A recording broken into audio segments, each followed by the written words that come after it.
हमारे केसेस की 3-3 कापियां मिल गई हैं। इस तरह हमारे खिलाफ इस वक्त कोई 17 केसेस जो है चल रहे हैं, जिसमें 11 केसेस जो हैं वो दहशतगर्दी अदालत के हैं, जिसकी 3 कापियां हमें मिली हैं।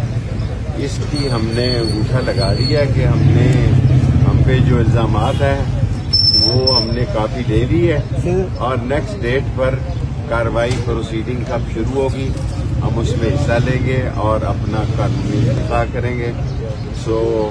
19 में से 3 खारिज हो गई थी, 16 रह गई। 16 में से अब ये 14 जो केसेस हैं, इसमें 11 जो हैं वो दहशतगर्दी अदालत के हैं और उसमें 3 की हमें कापियां मिली हैं। जो नेक्स्ट डेट होगी उसमें प्रोसीडिंग शुरू हो जाएगी और इस कार्रवाई में हम हिस्सा लेंगे। शेख साहब पाकिस्तानी सियासत में एक आप हैं, एक नवाज शरीफ हैं जो काफी अच्छे से खामोश है, कुछ बोल नहीं रहा है। दूसरा ये बताएं कि हुकूमत चलती नजर आ रही है कि नहीं जाएगी?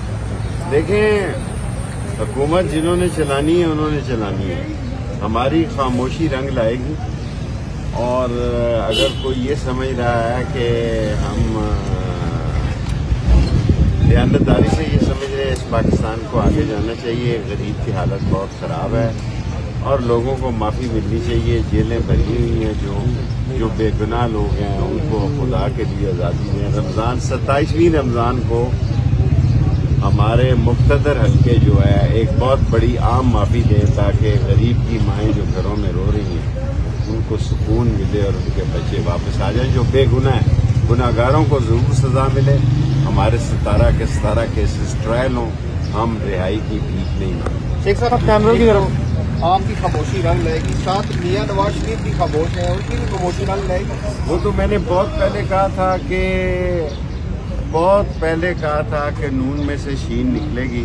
नवाज शरीफ की सियासत मेरे ख्याल में उस जगह रह गई है, उस जगह चली गई है जहां अब शहबाज शरीफ की सियासत है। और मैंने आपको बहुत पहले कह दिया था कि सियासत शहबाज शरीफ की होगी, नवाज शरीफ की नहीं।